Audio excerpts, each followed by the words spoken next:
네, 오늘은 인생 복풍 유라굴로에 대해서 설교하려고 합니다. 바울이 이 로마로 가는 이 바다 여정인데 이것이 이제 지중해를 통과하는 그 항해입니다. 그 여정에 폭풍 유라굴로를 만납니다. 이 항해가 사실 바울은 이제 로마 황제에게 복음을 전하러 가는 시간이었기 때문에 아주 순탄하게 항해가 되었으면 참 좋았겠다 이런 생각이 들지만 그렇지 않습니다. 이 배 탄 사람들이 모두 276명, 상당히 배가 이제 큰 것 같습니다. 배가 크지만 당시에 우리가 이제 생각할 때 그때는 그 모두 돛담배거든요. 아무리 커도 돛담배입니다. 그러니까 바다 한 가운데에서 폭풍이 불면 이 돛담배는 표류를 할 수밖에 없어요. 이 배가 극심한 표류 상태로 들어가서 마구 떠내려가는 겁니다. 이게 로마로 갈 수 있을지 없을지 아무도 알 수 없는 상태. 저는 이제 이 설교 제목 인생 폭풍 유라굴로라고 잡은 이유는 뭐냐면은 영어 성경에 보면 허리케인이라고 되어 있어요. 허리케인, 폭풍이잖아요. 유라굴로라는 이름이 붙은 것으로 봐서 우리도 이제 8월쯤 되면 태풍이 오지 않습니까? 태풍 이름 다 누가 짓는지는 모르지만 태풍 뭐 다 이름을 짓거든요. 이 광풍도 아주 유명한 폭풍이었던 것 같아요. 그런데 저는 인생 여정은 바다 항해와 아주 유사하다고 봅니다. 언제 우리가 극심한 폭풍을 만날지 아무도 예측할 수 없어요. 아무도 예측할 수 없어요. 바다에서 폭풍이 몰아치면은 우리는 다 돛담배처럼 정신을 차릴 수 없습니다. 저는 지금 인생의 폭풍을 만난 사람들을 계속 우리 교인들, 성도님들도 좀 만나지만 이제는 그 우리 교인 아닌 분들 정말 많이 만나는데 얘기를 들어보면 살 소망이 없겠다. 너무너무 가슴이 아픈 사람들이 계속 찾아와요. 우리가 지난 주일 날도 위기 상황과 출구 전략 이 말씀 나눴는데 오늘도 이제 인생 폭풍입니다. 우리 인생에 대해서 생각을 해보면 이 276명 중에 정신을 차린 사람이 한 명밖에 없어요. 그러니까 275명 전체 배 276명이고 거기에 선장이 있고요. 선장이 있지 않겠습니까? 선장은 아주 제복을 딱 입고 가장 폼이 나고 멋있는 선장이 있는데 이 선장이 이 폭풍 유라굴로를 만났을 때 어떠한 책임감이 있는 행위나 말도 없습니다. 그리고 이 배가 지금 죄수 호송선이기 때문에 로마 백부장, 그렇게 100명을 거느린 사람이 백부장이거든요. 그럼 적어도 276명 중에 100명의 군사들이 타요. 그럼 백부장이면 로마에서 굉장히 엘리트거든요. 그런데 이 백부장이 이 난파가 되는 표류하는 이 시간에 어떠한 책임 있는 얘기도 하지 않아요. 맨 마지막에 이제 바울을 살리고자 하는 거 한 번 딱 나오는데 바울은 죄수의 신분이거든요. 그러니까 죄수인 바울이 이 276명을 모두 인도를 합니다. 위로를 하고 권면을 하고 길을 찾아주고 나중에 음식 먹게 하고 저는 오늘 이 말씀을 이제 할 때에 저는 이런 생각을 한 거예요. 우리가 매우 정신을 차려야 할 이유가 여기 있다. 우리 주변에 엄청나게 폭풍을 만난 사람들이 많이 있는데 물론 우리도 폭풍을 만나죠. 바울도 폭풍을 만났죠. 그 배에 탄 사람 중에 바울이 있는 거예요. 그런데 바울만이 정신을 차리고 사람들을 인도한단 말이에요. 이번에 이제 영적 코칭에서 이제 10주간 내내 얘기를 했지만 우리가 어떤 사람에게 복음을 전하려면 내 속에 복음이 가득 있어야 돼요. 근데 바울만이 정신을 차리고 있어요. 전 그래서 이 본문을 유심히 살펴보면서 도대체 왜 바울만 정신을 차렸을까? 275명 어떻게 됐을까? 그리고 설교 마지막에 제가 이 말씀을 하려고 하는데요. 바울의 권면을 듣고 바울의 위로를 들었을 때 이 사람들이 하나님의 말씀, 바울에게 주신 하나님의 말씀으로 위로를 받거든요. 그런데 모두 살았습니다. 모두 살아서 로마로 갔어요. 저는 이 사람들 중에 백부장이나 로마 군사들이나 선장이나 선원 중에 로마 교회를 새롭게 일으킬 만한 크리스찬들이 많이 생겼을 거라고 봅니다. 그러니까 적어도 재난 상황이 지금 14일 정도 됐고 전체 포함하면 한 3주 정도 표류 상태에 있었던 것 같아요. 276명이 배 안에서 꼼짝 없이 바울의 권면과 바울의 위로와 바울의 지도를 받아서, 그것도 하나님의 말씀으로 지도를 받으니까 말하자면 275명이 바울의 VIP가 되어버리는 거예요. 전 두 가지로 봅니다. 바울이 들었던 하나님의 말씀, 바울의 영혼 속에 하나님의 말씀이 들어왔어요. 그 말씀으로 사람들을 위로합니다. 다른 사람들은 하나님의 말씀을 받은 경우가 없어요. 하나님의 말씀이 그 사람 영혼에 들어오지 않으면 누구를 위로할 수 없어요. 본인도 정신을 차릴 수 없어요. 그래서 그 말씀이 들어와서 그 영혼이 하나님의 말씀이 있어서 그 말씀으로 위로를 하니까 그 내면에 누군가를 살리고자 하는 열정이 있어요. 그러니까 그 영혼은 은혜가 있고 내면은 열정이 있고, 이것이 하나님이 우리에게 주시는 말씀입니다. 오늘도 신약의 삶 지금 정우성 집사님 얘기했지만 가면 갈수록 사람들은 멘탈이 나가는 시간 속에 들어갈 수밖에 없습니다. 어떻게 할까? 어떻게?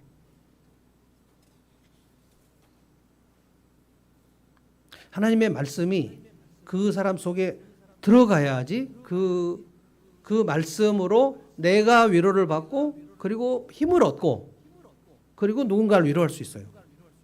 자, 21절부터 26절까지 보면 바울이 이제 배에 탄 사람들에게, 표류하고 있는 사람들에게 말을 한 내용이 나오는데 23절 먼저 한번 읽어 볼까요? 이게 바울이 하나님으로부터 받은 말씀입니다. 23절을 한번 다 같이 읽어 봅시다. 읽습니다. 시작. 바로 지난밤에 나의 주님이시요 내가 섬기는 분이신 하나님의 천사가 내 곁에 서서, 24절도 바울아 두려워하지 말아라. 너는 반드시 황제 앞에 서야 한다. 보아라, 하나님께서 너와 함께 타고 가는 모든 사람의 안전을 너에게 맡겨주셨다 하고 말씀하셨습니다. 지난밤에 주님의 천사가 와서 주님의 말씀을 전해줬어요.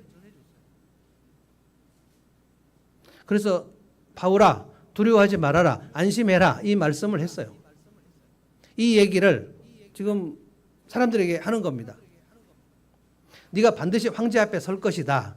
황제 앞에 서려면 이 바울의 탄 배가 파손은 돼도 바울의 목숨은 끊어지지 않아야 돼요. 근데 이 바울이 목숨을 끊어지지 않으려면 바울과 함께 탄 배 사람들도 목숨이 보장이 돼야 돼요. 이 얘기를 지금 바울이 사람들에게 하는 겁니다. 저는 이 말씀이, 23절의 이 말씀의 경험이 우리들에게 있지 않으면 우리가 누구를 위로할 수가 없어요. 우리도 정신을 차릴 수 없습니다. 바울은 그래서 이 말씀을 듣고, 바울은 이날만 얘기 들은 게 아니고요. 예루살렘에 올라가기 전에도 뭐라고 얘기 들었습니까? 바울아, 네가 예루살렘에 올라가면 반드시 체포될 것이다. 그런데 체포될 것이지만 너는 거기 죽지 않을 것이다. 왜냐하면 로마 가서 황제에게 복음을 전해야 되기 때문이다. 그러니까 바울은 예루살렘에 올라갈 때 주님의 말씀 듣고 올라갔습니다.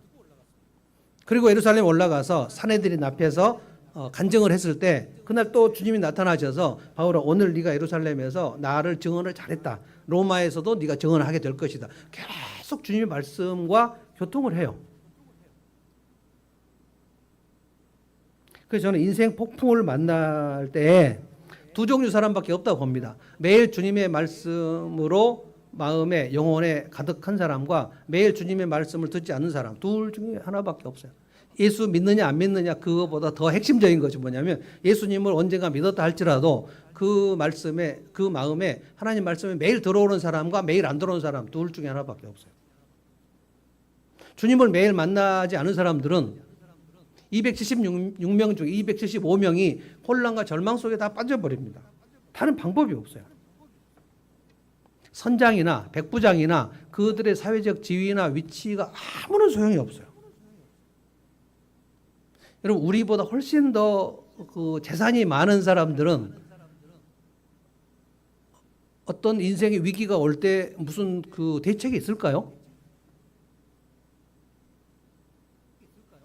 나보다 훨씬 더 공부를 많이 하는 사람들은 뭔가 대책이 있을 것이다. 여러분 생각하시나요? 어느 정도 폭풍 상황이었는가 조금만 살펴볼까요? 14절부터 바로 이제 그 유라굴로 광풍이 올라오는데 이름이 나오죠. 14절에 유라굴로. 그러니까 항해한 지 얼마 안 돼서 유라굴로가 왔는데 섬 쪽에서 몰아쳤다. 배가 폭풍이 휘말려서 바람을 맞서서 나갈 수가 없었다. 돛담배니까 바람을 맞서서는 못 나갑니다. 뒤에서 불어줘야 되는데 앞에서 바람이 불어온 거예요. 그러니까 예루살렘 그 가이사랴 이쪽 이스라엘 쪽에서 이 왼쪽은 전부 그 지중해거든요. 지중해를 통과해가지고 저쪽으로 가야지 로마가 나옵니다. 그러니까 지중해를 가로질러야 되는데 이쪽에서 바람이 계속 불어오는데 폭풍이 불어오는 거예요. 예전 개역 성경은 광풍이라고 그랬습니다. 광풍. 엄청납니다.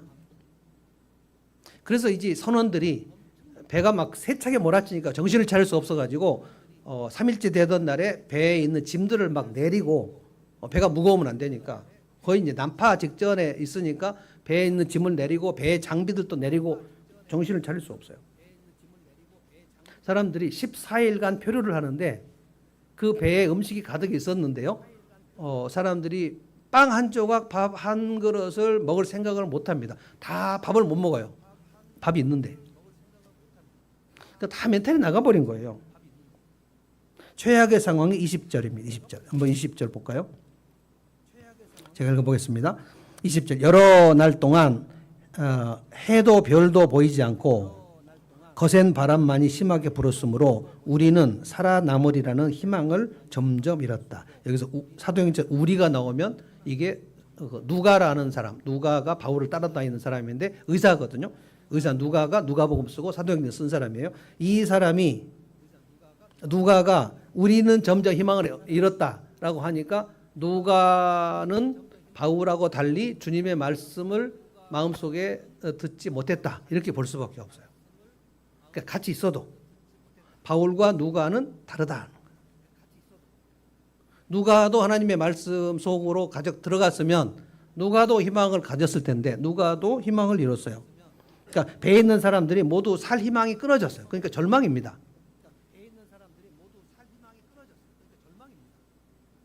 여러 날 동안 밤에 별도 안 보이고 해도 안 보였다. 그러니까 24시간이 캄캄했다는 겁니다. 어떻게 여기서 희망을 가질 수가 있습니까? 밥을 한 사람도 못 먹은 거예요, 지금. 우리가 이 상황을 관찰을 잘 해야 돼요. 왜냐하면 어떻게 그 배에 탄 사람 중에서 죄수 신분인 바울만이 사람들에게 희망을 불러일으킨 말을 할 수 있었냐 이 말이에요. 이게 딱 한 가지밖에 없습니다. 이 본문을 아무리 읽어봐도 바울만 하나님의 말씀이 그 속에 들어왔어요. 매일매일 주님의 말씀이 그 속에 들어왔어요. 이거 외에는 다른 방법이 없습니다. 이게 인위적으로 우리가 절대로 죽지 않을 것이다. 20 뭐라 그랬죠? 24절 22절 그러나 나는 여러분에게 권합니다. 기운을 내십시오. 이 배만 잃을 뿐 여러분 가운데 한 사람도 목숨을 잃지는 않을 것입니다. 저 밑에 보면 여러분 머리카락 하나도 다치지 않을 것입니다. 이랬거든요. 그러니까 희망이 어디서 나왔냐고. 희망이. 바울은 어떻게 거기서 희망을 가졌냐고. 한 가지밖에 없잖아요. 바울은 주님의 말씀이 어젯밤에 왔어요. 이 차이를 여러분 아시겠어요? 그러니까 내가 얼마나 예수님을 오랫동안 믿었는가 이거는 그렇게 중요하지 않습니다. 어젯밤에 내가 들은 말씀이 있는가. 그래서 내 영혼 속에 하나님의 말씀이 적어도 하나 아니면 가득 들어있는가 들어있지 않은가 이거예요. 왜냐하면 아무리 큰 배도 여러분 돛담배예요. 돛담배. 200명을 실었든지 300명을 실었든지 돛담배라고요. 돛담배는 바람이 막 불어버리면은 견딜 수 없어요. 그래서 돛을 내립니다. 돛을 내리면 그때부터 표류해요. 그냥 밀려가는 거예요. 그냥.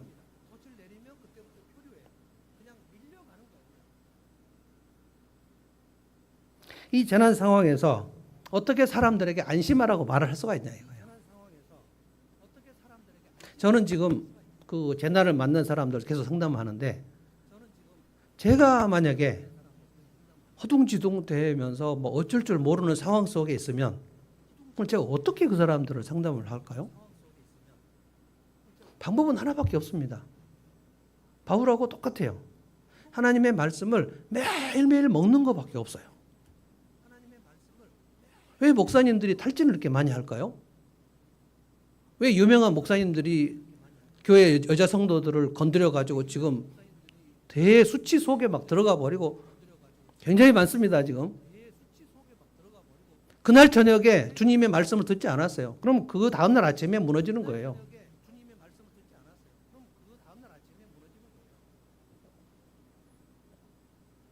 사도행전을 쭉 읽어보면 사도 바울은 계속 주님을 만납니다. 여러분, 예수님께서 3년 동안 공생애를 하는데 엄청난 반대와 그 모함과 막 마지막에 일주일은 정말 치열하게 예수님은 정신적으로 육체적으로 엄청나게 공격을 받았는데 마지막 전날까지 겟세마네 동산에서 뭐 합니까? 아버지 하나님과 계속 만납니다. 매일 새벽 미명에 예수는 홀로 가셔서 아버지 하나님과 시간을 보냈다 그랬어요. 방법이 없습니다. 제자들은 왜? 제자들은 3년 동안 예수님 따라다녔는데 왜 그렇게 다 뿔뿔이 흩어져 버렸는가? 그들이 매일매일 하나님 아버지하고 시간을 보냈다는 기록이 없어요. 심지어 어디까지 갔습니까? 겟세마네 동산까지 가서도 주님과 시간을 보내지 않아요. 주님이 엄청 개탄스러웠는데 방법이 없었어요. 이 24절의 말씀 제가 다시 한번 읽어볼게요. 바울아 두려워하지 말아라. 너는 반드시 황제 앞에 서야 한다. 보아라 하나님께서 너와 함께 타고 가는 모든 사람에게 안전을 너에게 맡겨주셨다. 이렇게 말씀하셨다는 거예요. 두 가지 말씀하신 거예요. 너는 여기서 안 죽는다는 거예요. 예루살렘에서도 그 얘기했어. 너는 로마로 반드시 가서 황제에게 복음을 전한다. 그러니까 예루살렘에서 엄청난 소요가 있었는데 바울은 알고 있어서 나 여기서 죽지 않는다. 이 부분에 대해서 생명과 안전에 대해서 바울은 안심하는 거예요. 근데 오늘 또 말씀하신 거죠. 두려워하지 마라. 두려워하지 마라. 그리고 너하고 같이 있는 사람들도 다 산다. 이 말씀이 없었는데 어떻게 여러분 머리카락 하나도 드시지 않습니다. 어떻게 이 말을 인위적으로 합니까? 내가 이 사람들을 위로해야 되겠어. 내가 이 사람 격려해야 되겠어. 이렇게 결단하면 격려가 나옵니까? 어림도 없어요. 내가 보들보들 떨리는데 누구를 위로를 합니까? 방법이 없어요. 저는 오늘 인생 폭풍 유라굴로를 만난 사람들 여러분도 만나고 저도 만나고 딱 이 24절에 이런 말씀이 여러분과 내게 있지 않으면 우리는 두려워서 견딜 수 없습니다. 그래서 여러분들에게 지금 제가 질문하고 싶은 게 뭐냐면 어젯밤에 그리고 오늘 아침에 여러분이 주님으로부터 개인적으로 들으신 말씀이 있는가? 아니 어젯밤에 혹시 뭐 바빴다면 그저께라도 주님이 지난 한 주 동안 내게 말씀하셔서 내가 딱 간직한 말씀이 있는가 이거예요. 그게 없으면 어떤 사람도 두려움에서 피할 방법이 없습니다. 왜냐하면 인생 폭풍이 유라굴로 같은 인생 폭풍이 랜덤으로 마구 몰아쳐요. 지난 수요일 날 정우선 김찬주 집사 갑자기 학교에서 전화가 온 거예요. 학교에서 119가 와가지고 그러면 이제 제가 볼 때 김찬주 집사가 아주 새가슴이거든요. 119에서 전화가 와버리면 정신을 차릴 수 없죠. 근데 그 119를 내가 물어보니까 평생 처음 타봤대요. 근데 딸이 무릎이 깨졌는데 이 막 그 하얀 게 보였대. 하얀 게. 여러분 무릎 사이에서 하얀 게 보였는데 엄마가 어떻게 하면 그 아빠가 탔어야 되는데 그럴 때 아빠가 타고 엄마가 좀 그냥 혼자 그 119에 보호자 한 명밖에 못 타거든요. 저도 119 여러 번 실려봤기 때문에, 그리고 제 아내 태우고도 가봤고, 최근에 연세 세브란스. 그게 여러분 119를 내가 타고 가거나 119를 타고 가는 사람이 내 가족이거나 내 남편이거나, 근데 내가 보호자로 딱 가는 그 시간은 진짜 장난 아닙니다. 119를 탄다는 게 그게 장난으로 다룰 수 있는 게 아니잖아요. 이게 마음이 막 동치거든요. 이게 광풍이지 뭐예요? 제가 이제 아내한테 전화를 받았는데, 이제 연세 세브란스로 그 수원에 있는 개인 병원에 갔는데, 제 아내가 그 개인 병원 가면 안 되고 연세 세브란스 가야 돼. 막 그래가지고 연세 세브란스로 갔는데, 개인 병원에서 뭐라 그랬냐면, 얘는 전신 마취를 하거나 척수 마취를 하고, 그리고 MRI 찍고, 그리고 수술하고 입원하고 해야 된다고. 그래서 막 겁이 잔뜩 났는데, 연세 세브란스 가니까 바늘로 몇 방 꼬매면 퇴원해야 된다. 어디를 가야 돼요? 아플 때? 그래서 제가 이제 전화를 받고, 연세 세브란스 제가 너무 익숙하게 가는 곳이잖아요, 지금. 연세 세브란스 어디에 뭐가 있는지 다 압니다, 지금. 제가 길치지만 응급실 앞에 주차를 될 수 있는 곳이 제일 편합니다. 그 지하로 들어가면 안 되고, 거기 가면 항상 한두 대 정도 될 수가 있어요. 왜냐하면 제가 응급실 갈 때 거기 해봤거든요. 응급실에 차를 대고 응급실에서 바로 쭉 가면 저 끝에 스타벅스가 있어요. 그 가운데 제가 왔다 갔다 많이 해봤기 때문에. 그래서 어디 있냐 그랬더니 스타벅스에 있다는 거예요. 근데 은유하고 아빠는 이제 응급실에서 처치를 하고 있고, 엄마는 혼자 응급실에 저기 스타벅스에서 보니까 차 한 잔 놔두고 이러고 있더라고요. 뭐가 있었냐 그랬더니 혼자 울고 있었대요.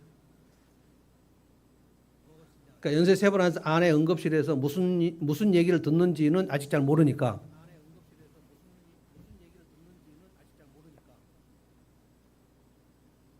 그러니까 여러분, 나는 아직 응급실 한 번도 안 가봤어. 곧 갈 수 있어요. 매우 배드 뉴스지만 저 응급실 가고 싶지 않아요. 근데 왜 이렇게 자주 가는지 모르겠지만, 8년 전에는 정말 분당 서울대병원 갈 때 생사가 왔다 갔다 하는 그 시간도 있었고, 근데 이번에 또 그러고 또 그러고, 그거 담낭 떼어내는 수술을 하는데 복강경으로 할 수 있는 줄 알았는데, 저분은 또 배를 다 이렇게 갈라갖고 그 창자 뭐 유착이 돼가지고 복강경으로는 못 한답니다. 개복을 해야 된답니다. 그런데 이쪽에 또 뭐 혹이 하나 있어갖고 조금만 찢으면 안 되고, 여기서부터 쫙 완전히 할복 수준으로. 그래서 지금 수술 안 하고 염증을 주님이 치료해 주기를 기도하기로 했는데, 손이 벌벌 떨리는 거예요. 이런 상황에서 저는 인생의 폭풍을 만난 사람들을 위로해야 되니까, 제가 이것을 이 마음을 컨트롤 안 하면 내가 어떻게 사람들을 위로합니까? 저는 항상 저에게 주신 하나님의 말씀, 이사야 58장 11절, 나 여호와가 너를 항상 인도하여 메마른 곳으로 네 영혼을 만족케 하며 네 뼈를 견고케 하니 너는 물된 동산 같겠고 물이 끊어지 않은 샘 같을 것이라. 아멘. 아멘. 나 여호와가 너를 항상 인도할 것이다. 메마른 곳에서 너를 만족하게 프레시하게 할 것이다. 네 뼈를 견고하게 할 것이다. 이 뼈를 말하는 게 아닙니다. 프레임이에요. 삶의 프레임. 삶의 모든 형태를 너를 견고하게 할 것이다. 주님이 저에게 주신 말씀 꽉 잡고 가는 거예요. 주께 힘을 얻고 그 마음에 시온에 데려간 자는 복이 있나이다. 여호와의 날개 아래 피하는 자는 상을 받을지어다. 이런 말씀들을 계속 붙들고 가는 거예요. 그게 없으면, 제가 목사이기 때문에 어림없습니다. 엄청나게 훌륭한 사역한 목사님들 지금 엄청 무너지고 있습니다. 탄자니아에서 한국 선교의 아버지라고 했던 선교사님, 단기선교원 자매 성추행해가지고 물러났고요. 일본의 변아무개 선교사님, 또 김아무개 선교사님, 왜 이렇게 성추행을 하는지 모르겠어요. 다윗을 너무 읽어서 그런 거죠. 어떤 분은 그냥 막 그 예배당 성도 헌금들을 계속 자기 통장에 넣고 말이에요.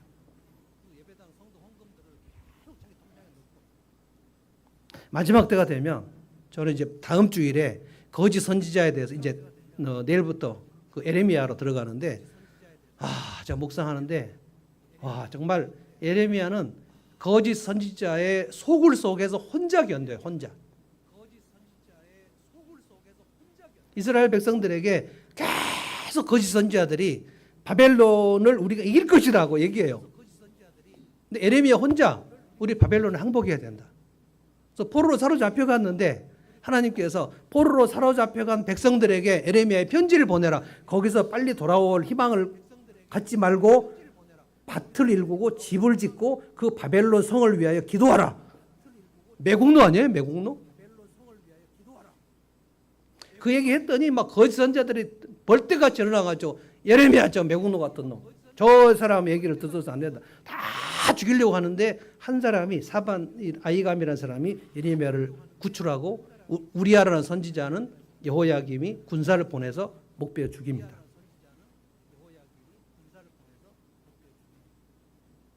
이 마지막으로 갈수록 영적으로, 정신적으로, 정서적으로 굉장히 혼탁합니다.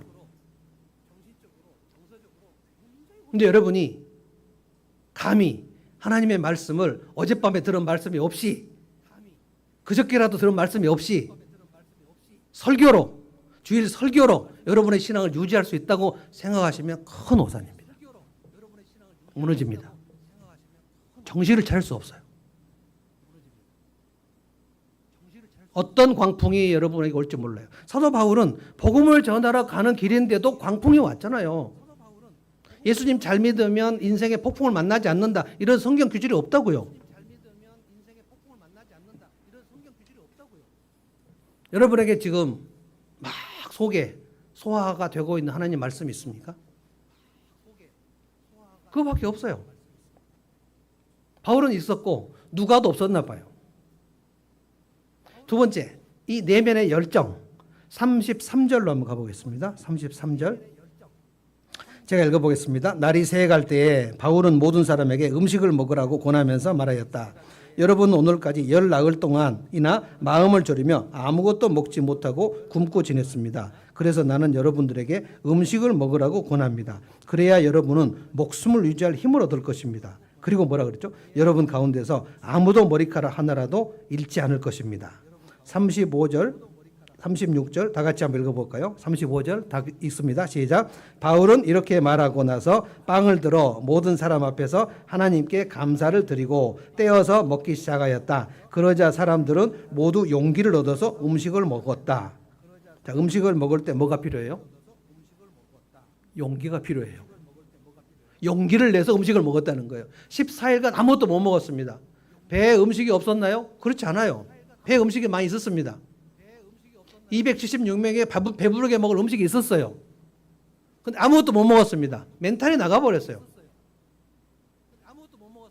바울은 지금 여기서 완전히 그 배에 무슨 선장 같아요. 죄수였는데 처음에 항구에서 출발할 때 바울이 한마디 했어요. 지금 가면 파손이 될 위험이 있을 거니까 좀 겨울을 나고 가자라고 했는데 죄수 바울의 얘기를 들을 리가 없죠. 선장이 출발한다. 그래서 처음에 우리가 때마침 남풍이 불매 안전할 것이라고 출발했다. 그런데 이렇게 사건이 터져버렸잖아요. 그런데 이 배의 모든 리더십이 표류 중에 완전히 바울에게 넘어가 버립니다. 그러니까 폭풍을 만나면 그가 선장인가 백부장인가 사회적으로 성공을 했는가 아무 소용이 없습니다. 아무 소용이 없어요. 그 속에 하나님의 말씀이 있는가 그거밖에 없어요. 바울이 사람들에게 음식을 먹으라고 해요. 먹어야 힘을 얻는다. 그렇게 얘기하고 바울이 먼저 하나님께 감사하고 떡을 떼고 마치 성찬 예식 같이 지금 진행되고 있는 거예요. 276명이 바울의 무슨 성도들 같이 지금 돼버렸어요. 바울이 사람들에게 힘을 주는 말을 합니다. 지금 음식을 먹으면 살 길이 있다. 여러분 머리카락도 잃지 않는다. 이 배는 잃을 것이지만 여러분 생명을 잃지 않는다고 하나님 말씀하셨다. 저는 그래서 이 내면이 내면이 바울은 되게 강인하다. 내면이 강인해요. 내면을 강인하게 하는 일을 하루아침에 할 수 없습니다. 내면이 강인하다는 것은 심리학으로 말하는 그 자아가 튼튼하다는 뜻입니다. 자아가 허약한 사람과 자아가 튼튼한 사람이 있어요. 자아가 튼튼해지는 것은 기본적으로 엄마하고 관계가 있습니다. 그래서 엄마와의 관계가 뭔가 푸석푸석한 사람은 자아가 튼튼하기 어려워요. 그럼 제가 그 지난 콘서트, 북콘서트 때에도 한번 얘기를 했지만 아기가 태어나면 엄마의 얼굴이 해같이 빛나야 되거든요. 근데 엄마가 산모 우울증에 걸리면 엄마의 얼굴이 어둡단 말이에요. 그럼 아이는 엄마하고 자기하고 두 사람의 그 존재, 별개의 존재랑 인식을 못합니다. 엄마 얼굴이 바로 자기 마음이에요. 그래서 엄마의 얼굴이 어둡거나 엄마가 나에게 그 관심을 기울이는 것 같지 않으면 아이는 바로 재난을 만난 그 밤하늘이 까만 상태가 되어버립니다. 그래서 아이는 태어나서 6개월 안에 재난 상태로 들어가는 경우가 많아요. 표류 상태가 되어버려요. 세상이 까맣게 된다고. 엄마 얼굴이 내 마음이라고요. 그 마음이 세상이라고요.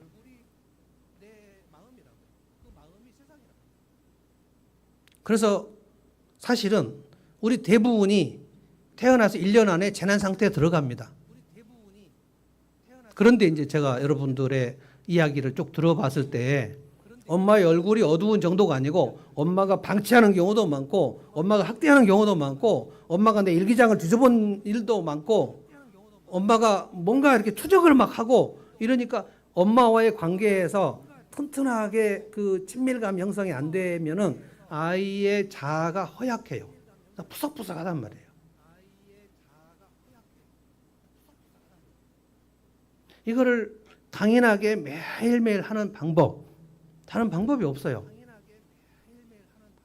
나의 마음 근육을 키워가는 방법밖에 없습니다. 요즘에 제가 굉장히 놀라운 단어 하나를 들었는데 근테크라는 얘기를 들어요. 근테크. 알았어요? 근손실. 그러니까 사람이 이제 40살부터 근육이 점점 몸에서 사라지기 시작해가지고 70, 80세 되면 근육이 엄청나게 없어지는데 근육이 없어지면 모든 질병이 있고 그래서 이제 70, 80, 90까지 살면 근육이 손실이 되면 아프니까 돈이 많이 든다는 거예요. 그래서 이제 40 이후가 되면 근육을 굉장히 운동을 해야 된답니다. 그래서 근육을 키우는 것이 이 돈을 수십억을 전략하는 거다. 그래서 이제 재테크라는 말을 원용해가지고 근테크. 저도 이제 근테크가 많이 필요합니다. 그런데 이제 저는 그 유튜브를 보면서 그 굉장히 유명하신 그 교수님이 근손실, 근테크 얘기를 정말 많이 하는데 제가 이제 얘기를 이제 보면서 그래 맞아. 근육 손실이 엄청 중요하지. 근육 손실이 되면 많이 아프고 많이 아프면 70, 80 돼서 정말 많은 사람의 의지를 해야 되고 그럼 마음 근육은 어떻게 할 건데? 마음 근육. 마음이 허약해서 자아가 허약한 사람들은 이게 무슨 일만 있으면 제가 오늘 또 어디 썼죠? 그 칼럼에 썼죠? 마상. 마상이 뭡니까? 마음의 상처를 마상이라고 그러죠. 그냥 나쁜 일이 많아서 마상이 걸리는 게 아니고요. 내 마음이 허약해서 그래요. 허약해서. 근데 바울은 마음이 굉장히 강인한 겁니다. 지금.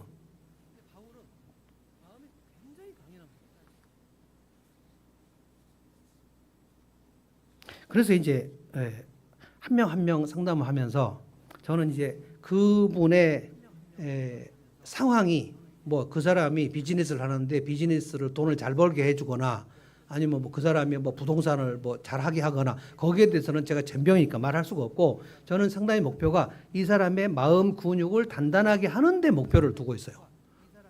그러면 본인이 알아서 하면 되니까 뭐 비즈니스를 하거나 자식을 키우거나 마음이 허약한 사람들은 마음을 단단하게 하는 일은 이거는 필수적으로 해야 됩니다. 하루 이틀 해갖고 되는 게 아니에요. 뭐 10번 상담을 받으면 마음에 탁 뭐 근육이 생기고 이렇지 않습니다. 항상 상담을 하러 오시는 분이 항상 그렇게 얘기해요. 저기 선생님 몇 회 하면 잘 되는 겁니까? 그럼 제가 해봐야 됩니다. 그랬더니 10회기 하면 되는 거 그렇게 알려달라는 거예요. 저는 그 대답을 안 합니다. 아니 지금 얘기가 시작도 안 했는데 제가 여러분 CT도 안 찍었는데 수술을 해야 됩니까? 이렇게 말할 수가 있습니까? 근데 항상 물어봐요. 한 10번 하면 될까요? 20번 하면 될까요? 처음부터 딱 얘기를 해달라는 거예요. 6개월입니다. 이렇게 얘기해달라는 거예요. 그런데 그분이 지금 마음이 허약한지 아직 얘기도 안 했는데 어떻게 그걸 견적을 뽑을 수가 있어요? 근데 이제 제가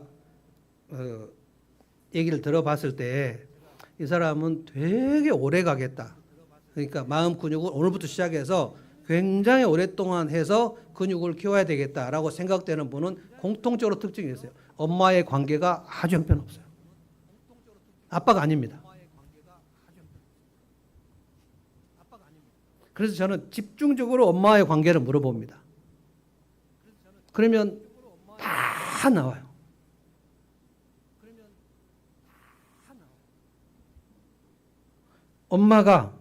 엄마가 이 아이를 진짜 소중하게 여겼던 아이들은 마음의 상처가 많이 없어요.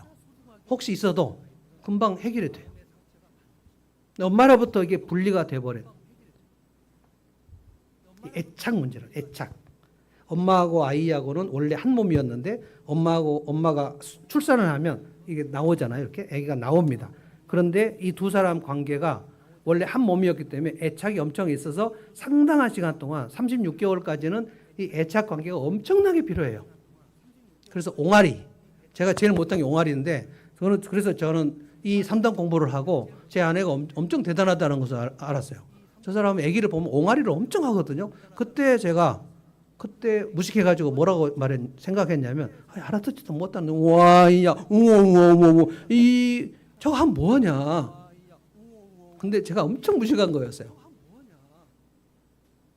그 엄마가 옹알이를 할 때에 그때 아이는 세상이 안전하구나. 그래서 자아가 강해져요. 그래서 배혜진이 지금 헤쳐나가고 사는 줄로 믿으세요. 아빠가 아니에요. 엄마예요. 저 엄마한테 왜 그러냐? 저분의 엄마가 엄청나게 사랑을 부었어요. 훈육을 많이 안 했지만 사랑은 엄청 부었어요.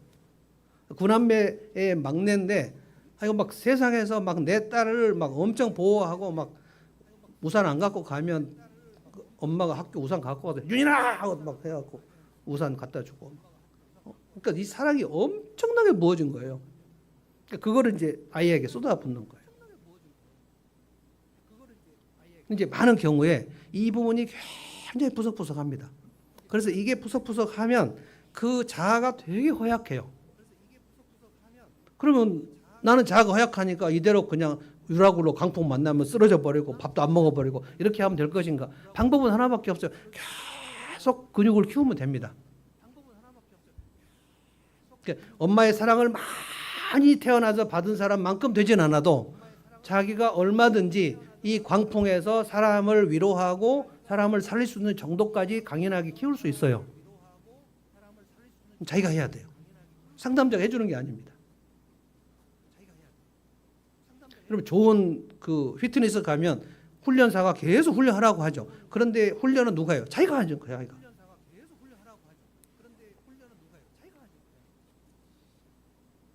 그래서 마음이 지금 어둡고 내면이 허약하고 자아가 허약하면 문제가 뭐냐면 내가 한 사람도 구해낼 수가 없다는 거예요. 그래서 엄마가 우울증에 빠지면 안 되는 이유가 뭐냐면 자식을 구해낼 수가 없다는 거예요. 내게 복음이 명확하지 않으면 누군가에게 복음을 얘기할 수 없다는 거예요. 그러면 주님께서 제자를 삼고 오라 그랬는데 마지막 날 주님 앞에 가면 너는 제자를 삼았냐? 안 삼았는데요. 나 혼자 교회 다녔는데요. 왜 그랬어? 주님이 꼭 물어보십니다. 굉장히 책망받을 거예요. 한 명도 제자를 삼지 않고 가면 안 돼요. 반드시 목양을 하셔야 된다고요. 근데 왜 목양을 못하는가? 내 살 길도 지금 힘들어 죽겠는데 나도 지금 우울증에 빠져갖고 밥도 못 먹고 있는데 누구를 살리냐고요. 그러니까 내가 지금 밥 먹고 힘을 내야 될 이유는 뭐냐면 누군가를 살려야 되기 때문에 그런단 말이에요.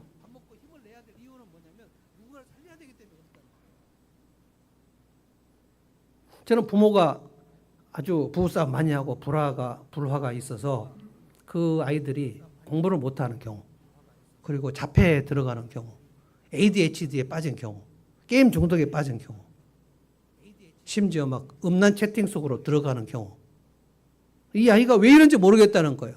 그럼 저는 엄마에게 물어봅니다. 이 아이에게 얼마나 많이 닥달을 했는지.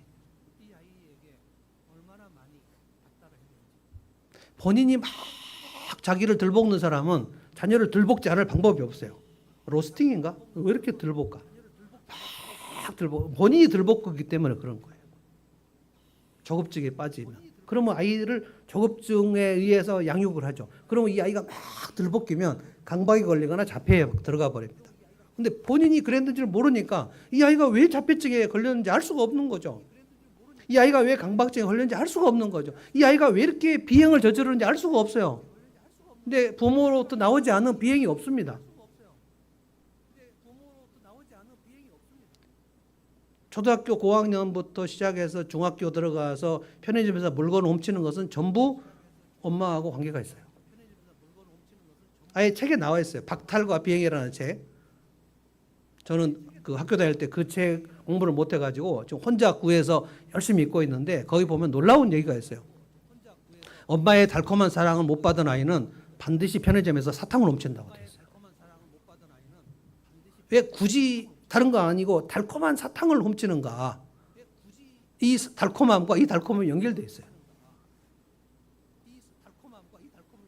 그래서 편의점 주인한테 걸리면 또 경찰서 가야 되고, 그러고 엄마는 또 창피해가지고 경찰서 가서 빌고 학교 가서 빌고, 너 왜 이렇게 자꾸 훔치냐?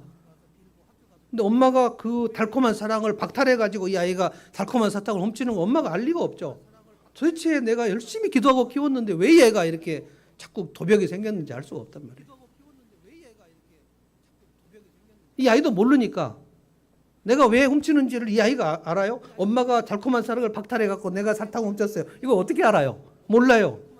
상담실에 와야 알아요. 그러니까 내가 왜 훔치는지를 몰라요. 그러면 이 아이는 나는 왜 그렇게 남의 물건 훔치는가 죄책감이 가득 들어버리죠. 그리고 엄마가 막 애를 쥐잡듯이 잡죠. 내가 기도하면서 너를 키웠는데 왜 너는 그 모양이냐. 엄마와 아들 사이에 방법이 없어요. 방법이. 그러면 핸드폰 뺏고 막 밥 안 먹이고 막.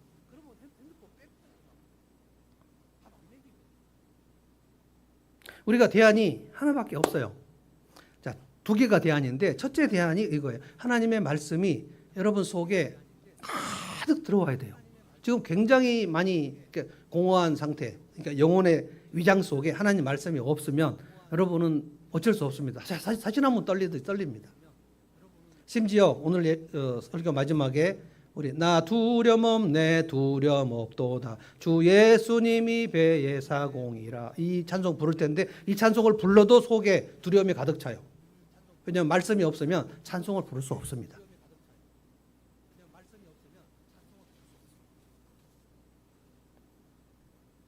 바울이 빵 한 조각을 놓고 하나님 앞에 감사 기도를 하고 그리고 먹기 시작하자 사람들 275명이 거기 선장이나 백부장이나 다 같이 바울이 이렇게 하는 걸 보고 바울이 먹으니까 용기를 내서 먹기 시작했다. 참 놀라운 거예요. 밥을 먹으려면 용기가 필요하다는 걸 여기 본문에서 얘기했어요. 그 사람들이 절망 상태 들어가서 밥도 안 먹어버렸다는 거예요. 누가 사람에게 용기를 줄 수 있습니까? 그 속에 이미 무엇인가 용기가 있어야지 돼요. 스스로 용기가 있어야 돼요. 그런데 스스로 용기를 낼 수 있습니까? 주님으로부터 용기를 얻어야죠. 이게 인커리지입니다. 인커리지가 용기를 집어넣다. 커리지를 집어넣다. 그래서 마침내 39절에 보면 날이 밝아오자 어느 땅인지는 알 수 없지만 이제 표류가 끝났어요. 육지를 찾았다 하는 거예요. 그런데 군사들이 그 죄수들을 죽여버리려고 하니까 백부장이 바울을 살려야 되니까 또 여기서 호의를 가진 백부장이 또 나옵니다. 이 백부장이 그 백부장인 것 같아요. 그래서 모두가 살아났다. 44절 맨 마지막에 보니까 모두 무트로 올라와 구원을 받게 되었다. 누가 이 275명을 살렸죠? 바울이죠. 어떻게 살렸죠? 하나님의 말씀이 바울에게 들어왔죠. 그래서 바울이 먹기 시작하고 사람들을 먹였죠. 저는 이 275명이 바울에게 엄청난 그 인사이트를 얻었을 거라고 생각합니다. 도대체 저 사람은 이 광풍이 시달리는데 어떻게 저렇게 침착하게, 이들이 다 불신자들 아닙니까? 도대체 뭐지? 저 바울, 저 사람이 자기가 받았다고 하는 하나님의 말씀, 저 바울이 섬기는 주님이라는 분이 어떤 분인가 굉장히 호기심이 있었을 거라고 봅니다. 백부장, 그리고 군사들, 그리고 선장, 선원, 그리고 다른 죄수들, 이 사람 275명입니다. 이들이 전부 로마로 한 사람도 생명을 잃지 않고 갔습니다. 저는 이 사람들이 나중에 어떻게 됐는지 얘기가 안 나오지만 이들이 받은 그 바울에게서 받았던 이 감명, 도대체 뭐지 저게? 어떻게 저 사람이 혼자 이 많은 사람들을 인도할 수 있는가? 바울이 말한 그 주님은 무엇인가? 바울이 말한 주님의 말씀은 무엇인가? 굉장히 호기심이 있었을 거라고 봅니다. 저는 이 사람들이 이미 바울이 로마에 도착하기 전에 로마 교회에 있었지만 그 로마에 있는 교회, 가정교회들에게 찾아가서 도대체 우리가 항해 중에, 표류 중에 바울이라는 사람에게 들었던 얘기가 도대체 무엇인가 물어보고 싶었을 거예요. 그래서 로마 교회의 성도들과 이 275명이 만나지 않았을까 생각합니다. 이 백부장, 선장, 이 사람들이 정말 나는 왜 선장인데 이 표류 상태에서 어떤 책임도 발휘할 수 없었는가? 나는 백부장인데 왜 죄수 호송 책임을 가지고 있는데 아무것도 할 수 없었는가? 아마 이들이 로마 교회를 세우는 중요한 사람들이 되지 않았을까? 나는 이 사도행 27장 이 기록이 여러분과 나의 인생 기록이 되었으면 좋겠어요. 누군가를 살릴 수 있으면 좋겠어요. 누군가를 영적으로 인도할 수 있었으면 좋겠어요. 누구를 위로할 수 있는 힘이 있었으면 좋겠어요. 그래서 사람들을 살렸다. 우리의 인생의 마지막에 주님께서 너는 사람들을 많이 살렸다. 네가 그날 하나님의 말씀을 마음에 간직하기로 그날부터 결단했지. 그래, 그날부터 너는 사람을 살리는 사람이 되어서. 사람을 살리자고요. 찬송합시다. 찬송 432장. 이 찬송이 나 두려움 없네 두려움 없도다 주 예수님 이 배에 깨어 계시도다 이 찬송입니다. 이 말씀, 이 찬송을 부르면서 내가 내 인생에서 하루도 하나님 말씀을 먹지 않는 날이 없도록 내가 말씀을 가득하게 내 영혼 속에 말씀을 넣으리라. 그리고 내 내면을 오늘부터 단단하게 하리라. 이런 마음의 소망이 있고 찬송하면 좋겠어요. 432장 찬송하겠습니다.